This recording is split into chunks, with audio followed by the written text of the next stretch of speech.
This is Suffer Up with Nate and Ryan. Welcome back. Welcome back. Good morning to you, Ryan. Good morning to you, Nate. It is a rainy day in the shop here, so we apologize if there is any feedback. It's a tin roof, and it's kind of calming down right now, but if you have a little bit there, we apologize for the quality. We try to ensure that you listeners are provided with the highest quality that we can provide, and sometimes weather affects that, unfortunately, until we grow and get a few things out of our control. That's it. So thunder and rain are part of this. That's it.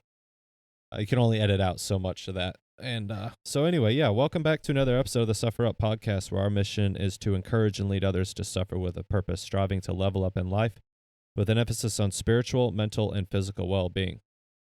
Today's episode requires a slight disclaimer. A little bit. And so the information that we're about to unfold today, we are not claiming to be experts at any of this. We are also not claiming to be doctors or therapists or behavioral scientists or neuro doctors or any of that. However, we are two regular dudes that want to have healthy kids, healthy families, and these are strictly our own observations, and you can draw whatever conclusions you want to draw on the information we're about to open up here. But we just want to make that disclaimer up front, in that the statistics and stuff we share are stuff that we've just found through our own research. And we think that there's some possible correlations to some of the things we're going to talk about. But we just want to open it up with that, and because there's going to be people that disagree with some of the things we're going to say, and that's fine to disagree. We're just putting it out there so that the narrative for the topic is open and out there, so that people can have the conversation. That's strictly it.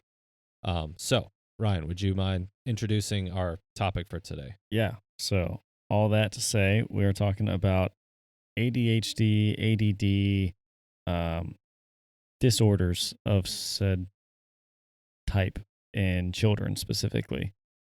We want to talk about, are these things legitimate? Are they legitimate concerns? And are they on the rise?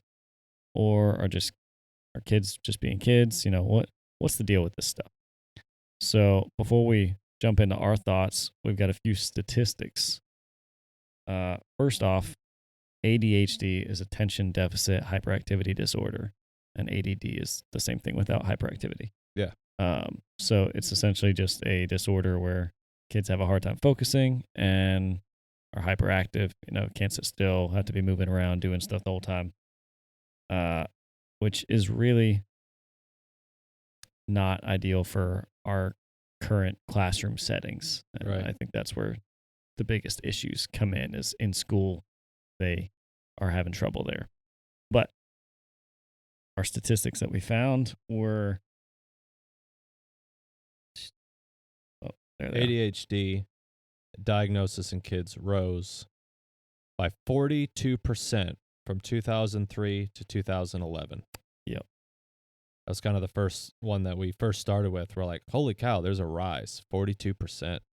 Yeah. So 11.4% of U.S. children between the ages of 3 and 17 have been diagnosed with ADHD. Yeah. That's over 10% of kids. And that was as of 2022, so it's probably even higher now. Mm-hmm. Because like Nate just said, between 2003 and 2011, there was a 42% increase in ADHD diagnosis. Yeah. That is huge, ginormous. So if that trajectory continued, that 2022 statistic would be low. We're probably looking at more like 13, 14% of all kids have ADHD. Right.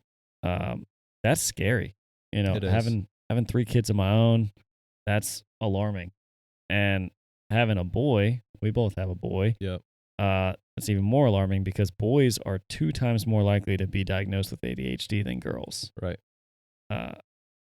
Which is not that surprising when you think about what ADHD means, the hyperactivity. You think of boys being wild little boys.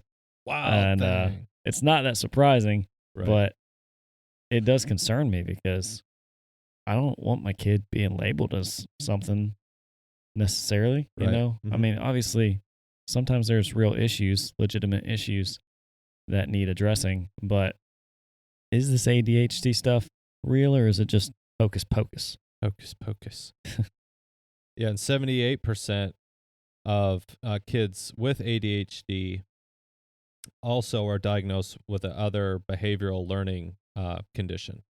So 3/4 of the kids population that have been diagnosed with ADHD also been diagnosed with something else as well related to Those things could be behavioral or conduct problems, anxiety, depression, autism, Tourette's, things like that. yeah.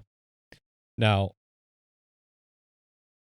when we open this up, we're not saying that ADHD is not a real thing. I want to make that really clear. When you look at like these behavioral disorders and stuff, kids, like there is instances even in adults where like chemical imbalances occur low in, different neurotransmitters and stuff, and it can affect you in a negative way. Totally understand that. Totally get it. And we're not saying that any of this is necessarily hocus pocus. Hocus pocus. Can't talk. But are these numbers? Is the Yeah. amount that we're seeing and the incredible rise Mhm. of numbers, is all that legitimate? And if it is, then that's concerning. What's the underlying issue? Right. So again, like Nate said earlier, we're not doctors, we're not experts. We're just trying to ask some questions and get everybody's wheels spinning on these issues and go, why and how is this possible? Right. What's going on? And maybe there's somebody listening who is like really, really smart and like really, really into or like works with kids on the daily with this kind of stuff that would love to get on here and share more. Yeah. We'd love to hear from you. We'd love to have a conversation because I've got 2 kids. Ryan has 3. We'd love to learn more, and we have listeners that have kids. So Please. we're just here to open up the dialogue because it was a topic of discussion that we had a little while ago. So we're like, let's write that down to talk about it. So here we are. And so we're going to kind of share some of our observations through our experiences and things that we've seen. With all these numbers, go ahead. What were you going to say? I was going to say that I lost the statistic earlier, but it was around 90%, I believe, of kids who are diagnosed with ADHD are then treated for it. Treatment can be a variety of things. It could be behavioral treatment, like just meeting with a counselor and stuff like that, or it could be medication. Yeah. So I don't know what percentage of that is necessarily medication. I didn't find that statistic when I was looking, but a good amount. I would guess that it's at least half of them are being treated with medication. The top 2 medications were Ritalin and Adderall, both neurostimulants, right? Yep. So these were kids again from ages 3 to 17. So we're talking about some little kid, toddler, getting Ritalin or Adderall to help them be a little more calm in the classroom. Yeah. That to me is very worrisome. Not that they may actually have an issue, but is it worth giving them medication for? I don't know. I mean, that's up to parents to decide, but it is a little bit alarming that so many kids are being treated with medication. Yeah, and what's crazy about Adderall is like it's essentially legal meth. Like when you look back, I mean, it is. Yeah, I mean it's an amphetamine. So the medical name is methyl. I can't say it, but it starts with meth. yeah, and so if you actually typed in Adderall history, and in 1887, the French chemist, I'm not even going to pronounce his name, Lazare Kukle, synthesizes amphetamine and the active ingredients in Adderall. And when you look at like the history timeline, it's used for people with hyperactivity disorders such as ADHD in the 50s. But it was also used by soldiers during World War II as a stimulant, and I imagine to like stay awake for long periods of time. Yeah. It was also a medication used for narcolepsy and depression in the like early 30s. And then in 1970, the Controlled Substance Act classified amphetamine as a Schedule II drug, meaning it has a high potential for abuse and addiction. Wow. So we're giving our kids something that is highly addictive Yeah. at an early age. And that treats all these different things. So, your kid may not have had depression, but if you ever try and pull your kid off of Adderall after he's been on it for 3 years, Yep. what do you think's going to happen? Yeah. It's highly addictive. That's a recipe for more problems. Yeah. So it's no surprise that so many kids have co-diagnosis with Mhm. ADHD because they're being pumped full of medicine that kind of gives them that. Right. And I mean, when I took hazmat class, the instructor said anything that's like says methyl ethyl on it, it's like it follows up with methyl ethyl bad stuff. So like it's not good. So I would say I'm not if it's at the point where your child is struggling like to learn, I think a lot of times people are jumping into the medication, the pharmaceutical route a little quick. Yeah. And let's eliminate all the other variables that are there first, to try to heal and cope with their hyperactive child. And so what are some of the ways that we've kind of discussed, like with these kids, that we could do with them to help them before we start jumping to medicine? Oh, yeah. I mean, I think first off, you got to take a step back and go, okay, where do we define hyperactivity as excess versus regular? Yeah. I mean, like we just said, like little boys, they're wild, wild Mhm. little boys. I got a little girl who's kind of wild too. Yeah. They're just kids. And if we're asking them to sit still at a desk for 6, 8 hours in a day, Unrealistic. yeah, maybe you're asking a little much. Yeah. A big thing that came up in the research for this podcast was free play. Free play is extremely beneficial in kids with ADHD, but I would argue that it's beneficial in every single kid out there. Yeah. They need that. Free play specifically is just play where they have freedom to do what they want and be creative, to be to improvise and find solutions to their own problems. Cause and effect. Yeah. It's where a teacher's not hovering over them going, "Oh, you did that wrong." No, like they're outside, they're playing, they kick a ball and it goes into the woods. Well, you either kicked it too hard or in the wrong direction. Like Right. you're seeing, like you said, the cause and effect of things. And then, well, problem solved. Now what are we going to do? Yeah. That free play is essential and it allows the kids to explore without feeling constricted. Yeah. That constricted feeling is what makes these kids feel, I guess you could say, anxious, but they just don't know how to express it.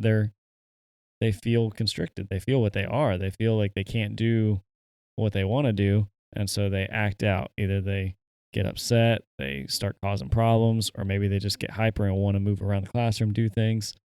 So I think in schools, teachers can be heroes about this kind of stuff. Maybe you can't provide that much free play for your students all the time, but when I was a kid, I didn't want to sit still, and I had a really great teacher one time who would let me stand at my desk. That sounds like a really little thing, but she put my desk in the back of the classroom so that I wasn't in view of all the other students, so they couldn't see me and I wasn't distracting. Yeah. But then I could stand at my desk and I could move around. I could do my little wiggles back there.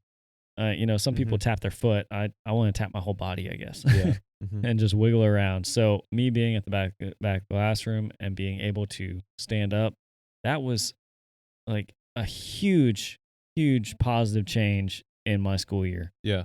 I was able to focus better. I was able to get work done, all because I wasn't thinking about what I was having to physically do anymore. I Yeah. was able to focus on the work on my desk and not worry about focusing on keeping my hands and feet still. Right. And that sounds like such a minor little thing, but we're asking a lot of our kids. It's true. A Yeah, and lot. I think that we can oftentimes get caught in putting our kids into a box. Like we want you to do this and be robots and do this stuff. Like let your kids be kids. I think kind of like segues into a really good topic as well. Like what happened? Because we can see the numbers. There's an increase from Yeah. 03 to 11. And so what happened between 03 and 11 that is causing these kids to, I think the creative free play has declined. Yeah. Well, that's just this 03 to 11 is just a little snippet that we're able to see in the statistic. You brought up a good question before we started recording. Said how many older people, like in their 50s, 60s, do Yeah. we see that have ADHD, or that we look at them and go, man, that person's like super hyper? Yeah. The answer is very, very few. Yeah. So, not just what changed from 2003 to now, but what changed from 40, 50 years ago to Right. now? That's a great question. Yeah. I think some of the symptoms of ADHD can kind of wax and wane. Like they kind of go away as Oh, we yeah. get older As and we you mature mature. and we're Yeah. developing. Mm-hmm. But I think every child at some point could be diagnosed with ADHD. Like, Probably. because knowing other people who've been with their kids to the doctor, like, I think he has ADHD. And then the doctor's like, yeah, he probably does. And then all of a sudden, boom, now the kid's on medicine. Yeah. And so, And sure, that attributes to part of the rise in the Yeah. numbers is rise of diagnosis. Mhm. More people know about it, so they're going there. Hey, I think my kid's got ADHD. Well, yeah, like you said, Yeah. that's a surefire yes. Now you're a number. Yeah. Now you're a statistic. So that definitely contributes to the uptick. Mhm. But I think that there's far more at hand than just that. I agree. Yeah, it's like you could take. I bet if you took 10 kids, ages like 6 to 10, you could measure and look at their behaviors, and a doctor could say half the class is ADHD. Oh, easily. Just off of the symptoms of ADHD and ADD. Easily. And so I think, truthfully, I really think that the structure of the American home has changed. Yeah. As of recent. And I don't blame the parents because the world has changed. The home, the community. Yeah. Yeah. Not just the home, but yeah, the home has changed because the community's changed, and that's changed because the world has changed. Right. I mean, you look back at our childhood, we're not that old. Like, Yeah. I'm 32. And so I remember, and I lived in a different part of America. I mean, middle of nowhere. Yeah. You We were both pretty lived in close to the small same. towns. Yeah. I mean, once I could ride a two-wheel bicycle, man, I was a free man. I was a free boy. Yeah. And Gone. I just had to be back by the time the sun came down, We'd go down in the woods that was like half a mile away from the house, and we were building forts, we were building fires, we were cooking worms on tin cans and eating them just to be kids. Yum. Yeah, it was disgusting. We convinced ourselves it was yummy because we're, survivalists. But we're being boys and we're outside all day. Like, mom always had dirty laundry to do because they were muddy, and, riding bikes, making jumps, cutting trails, shooting bows and arrows. Like, there were not a lot of critters around our yard because we killed them all. Like, because we were being boys. Yeah. And once I learned how to shoot a 22, I was out, like, being savage little boys. And, like, looking back, like, some people be like, that's horrible. Like, no, it's not. Men, like, boys want to be warriors, and so let them be boys. Let them be like that aggressive. There's also, I didn't look up the statistic, but I remember hearing about it. Boys need aggressive play to help them develop. Yep. And so, like, my son, all he wants to do is like fight and wrestle and like all this stuff, and I do it with him. Yeah. I always win, of course. He's 3, but like, he also knows that, like, daddy's stronger, and so, Yeah. but he still takes on that challenge to try to beat daddy. Yeah. You don't see a lot of dads getting on the floor with their kids and like playing with them and like being aggressive with them, and just, they want to crawl on your back and like play king of the mountain on your back. Like, let them do it, Yeah. So I think it's declined, and I think that, so now we're like, no, just be quiet. Here's a screen. Here's, like, let's pacify him. Yeah. So not just the times have changed, but the environment has changed so much. Yeah. I mean, like you just said, screens, toys, food, so much stuff. And we were talking earlier about this, and there are so many options. Like, kids get overwhelmed right now. Yeah. Back then, when we were kids, there was nothing to do inside, so you went outside. Yeah. So now my kids are sitting in a bedroom with 100 toys around them, and they're like overwhelmed with things to play with. Yeah. that I don't think is a great thing, and it's something that we're working on, Yeah. kind of decluttering and getting our kids back to boredom. Boredom is a good thing. You know, Yeah. when they're bored, that's when they start being more creative and taking the reins on their free play more. Yeah. You know, if they've got 10 different things to play with in their room and they can bounce from one thing to another, that's okay. But it's a lot better when they've got 3 things to play with and they get bored playing with 1, 2, and 3. So then they start mixing them. Yeah. You know, you're Mhm. mixing Legos with Barbies with whatever.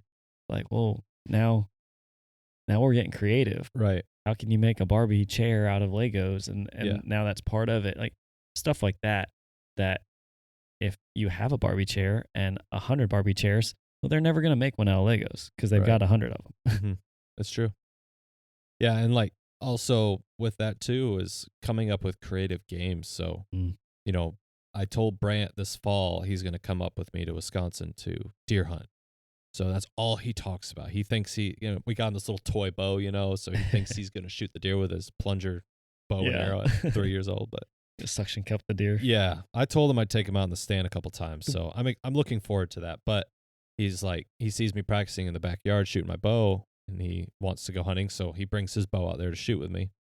Well, we got this little high, like recliner thing in the house. And so I come out and we went turkey hunting in the living room and I was the turkey and I had my mouth call in and I'm, yelping or whatever. And I get close and I do like a pretend strut and all this. And then he shoots his bow and then, I like run off and play dead. And then they come up and then they just pretend to, field dress me essentially. Yeah. Like that's so He's got good. a suction cup arrow stuck to his eye. To my forehead. He's actually getting a pretty good shot. He doesn't miss me very often now. That's so awesome. But like that is so good for kids because one, you're building a connection with them. Yep. And they know that that's the way that you communicate to your kids, that they feel loved because it's you're spending time with them in a one-on-one attention, which also we didn't look these statistics up, but I know they're on the rise. Like kids with depression, like the amount of calls that I've ran with young kids, especially girls, that deal with depression or been diagnosed with depression at like 10 years old. Wow. Like the suicide attempts from young girls Jeez. is like crazy how many attempts have been made by these young girls or even young boys. Now, some of that's contributed to the home life. Yeah. But truthfully, if they got a mom and a dad that love each other and those mom and that mom and that dad love that child and show love in this way, like I'm a firm believer that those numbers close to zero. Yeah, close to zero. Yeah. Like what do you have to worry about at 10 years old? If you do have something to worry about, then it's probably the poor home life. Like dad is being a bum, sitting on the couch watching TV and just yells at the kids all the time. Like you said, attention. You're as a parent, you're giving your attention to something. You're either giving it away to something that doesn't care about it, i.e. tablet, phone, TV, or you're giving it to something that cares infinitely more than you even know about your intention, like your kids or your spouse. Yeah. So where are you guys directing your attention? Mm-hmm. And what's that doing to your children? It's not a lot of good things. Again, it's a tool. So we've talked about it before, but use your tools wisely. And your kids are of utmost importance. Your relationship with God first, then your wife, your marriage, and then your kids. And like those 3 things are the most important responsibility that you have on earth. Yeah. And if you nail the first 2, the third one is going to come pretty easily. Yeah, it is. But yeah, I guess like summarize some of that is let your kids be free range kids, like free range chickens, let them out of the coop, let them go run around, let them be a little bit reckless. Yeah. And you had a good way of kind of, a good analogy that I heard a while back was that you don't want to be like a roller coaster with your kids, like where you keep them on a track. Yeah. Sure, a roller coaster's fun and wild, but it's the same every single time. And eventually that gets boring. Yeah. Because they're on this track. What you want to do is be more like a wide road with guardrails. Mm-hmm. The kids have the freedom to go fast, go slow, veer left, veer right, do their own thing, but your guardrails are there for safety measures so they don't go off the cliff on either side. Yeah. Yeah, that's really good. Um, that is, it's easier said than done sometimes, especially Yeah. in the world that we live in. Like we were saying, I mean, the world's changed. So how do we let our kids go outside and be like we were when we don't live in the same kind of small town setting and the Let's world seems more dangerous? let's sit on that question for just a second, because I don't know that we had it to talk about it, but I think you said something perfect there. Um, how how do we, like, for I have an answer to this, but I'll ask you first. Like, how would somebody that has kids that are like, oh my goodness, they're just so hyper, I can't get them to focus, I can't get them to sit down. Well, first you got to kind of wear them out. It's like when you're training a dog. Yeah. You got to wear the dog out, let him play before he'll pay attention. Yeah. And You so don't mean spank them. yeah, no, Not wear them out. well, no, not yeah, not spanking. I'm talking about let them go run, let them Yeah. go climb, do all the things. So in today's world, we can't just necessarily let them go out on the street and just go do whatever they want to do. Some areas, neighborhoods, geographically, you might still be able to do that, but because of all the nastiness that's out there now, we obviously we're way more cautious and wary as Yeah. parents. I think we can a lot more than we do. Yeah. I think we're the problem as parents. Like we're so indoctrinated in this world that we're like fear stricken of everything. Yeah. Like, oh man, you live in a big neighborhood. Yeah. Like your kids could probably run through the whole neighborhood and be perfectly fine, come back home, and it would never be an issue. But in the back of our minds as adults that we've grown up in this world and been taught, don't talk to strangers. There's weird people everywhere. We're like one person could swing by and jack a kid, Yeah. and that would be, the worst thing ever. So I'm not going to let my kids around the neighborhood. In reality, I don't think the statistics say that. Yeah. Like the chances of your kid getting kidnapped are so, so, so, so low. Yeah. But we live in this world of fear. Yeah, we do. I don't know if there's any way around that. I'm not going to let a 3-year-old run through the neighborhood. No, no, probably not. Yeah, But like your I daughter, understand. I mean, our older kids could probably run within a 3-mile radius of our house Yeah, and be perfectly fine. probably. Yeah, and but we're not gonna let them do that. we're blessed because our neighbors have kids pretty close to the same age as us. So their adventure is like sometimes they just go ring the doorbell. I kind of wish that they would at least ask first, but I'll come home sometimes and Lauren's in the kitchen and where are the kids? Oh, they're over at the neighbor's house playing. And it just makes my heart happy that we have awesome neighbors like that Yeah. are willing to, they have similar values. So like I don't worry about my kids when they're over there. And sometimes I come home and their kids are at our house and it's crazy in the house and there's stuff everywhere. But they're being reckless. They're building memories. Yeah. And sometimes, I'll look back and the neighbor boy is on top of the fence. I'm like, how did you get up there? And he's just being a boy. Yeah. He's being the hyperactive boy that he is, but he loves to play and he always has a weapon with him. A toy weapon, of course, um but yeah, like one thing that I like to do is, we got a little open field is we'll get in the golf cart and go ride down there and just let the kids just run in the Yeah. wide open space.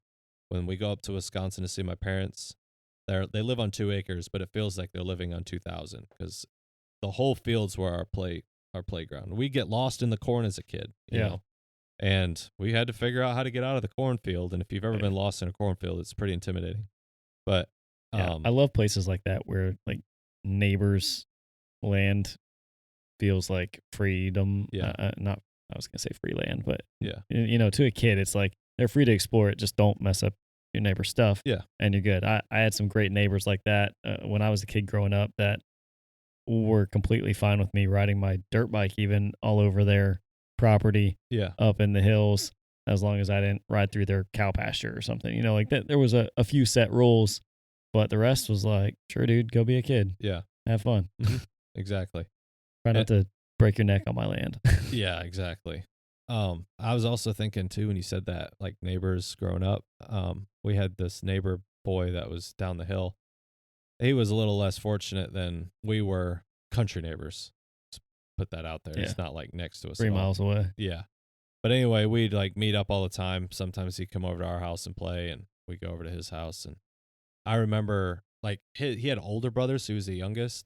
He had an older brother and an older sister. His older brother was like into smoking pot and stuff, and the sister did sister stuff. And I remember he would come over and he would just act outlandish and he would say crazy stuff. Well, one day he was picking on my brother, and we were like a little wolf pack. Well, I just came up to him and just socked him. Like, that's not okay, but I just straight up socked him, and then he got on the ground, and then I'm ripping on him. And then before I know it, he's on top of me, and he's like just ripping on my face. And we come in, and I've got like a bloody nose, and mom's like, "What happened?" I said, "Oh, I got in a fight with the neighbor kid." And my mom is just like, "Well, you shouldn't have done that. What was that about?" "Well, he's picking on Matt." "Well, good job standing up for your brother, but how does this feel?" I said, "It hurts." "All right, well, now you know what it's like to be in a fight." Yeah. But I'm like, cause and effect. Yeah. I'm glad I got in the fight now. Was it good that I got in that fist fight with that kid? But like, Yeah. you know, But lessons learned just early lesson on. learned. Yeah. That bloody nose is painful, but not nearly as painful as going to jail because you did something stupid as a 19-year-old. Right. You know. But my mom didn't call the neighbor parents, like causing a thing And or whatever. I bet the next day you guys were back out there playing together. Yeah. Right.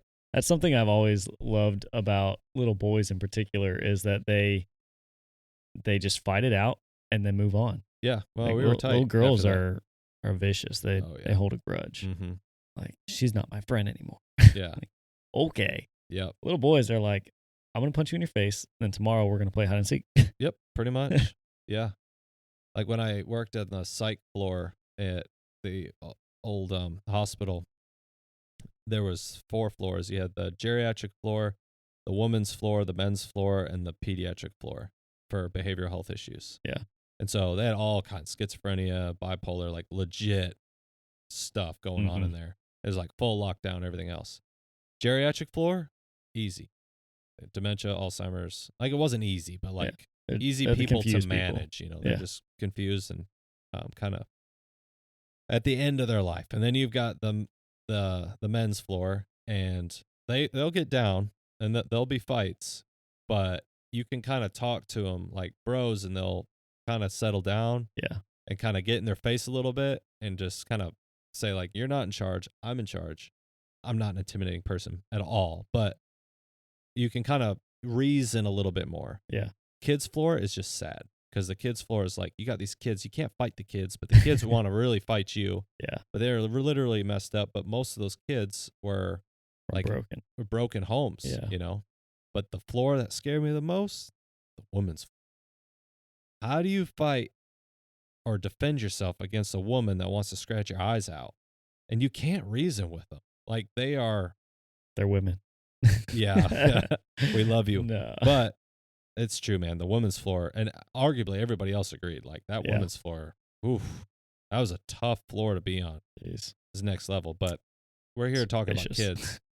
And the kids' floor was most of the time, those kids either didn't have a dad or had a broken home or an abusive home that literally changed the makeup of who they are.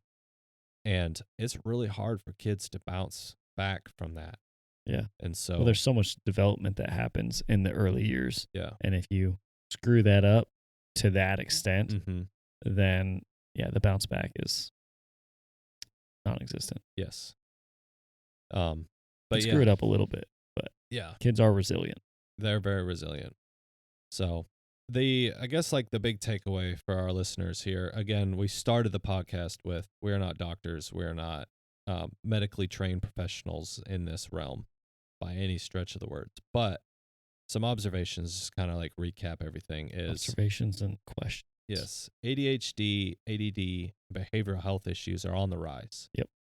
Things that we can do to help mitigate some of these things before we start turning to doctors and medicine for like modern day medicine. Yeah. One I'd say is get your children on a good, healthy diet. Rid the toxins that are in food. One of the things that we noticed with my son was his speech was not the best, and he should have been hitting. We did a heavy metal detox, and switched to a much better filtration because the municipal water is quite horrible in this area. Immediately, within 1 week, saw a huge change. Wow.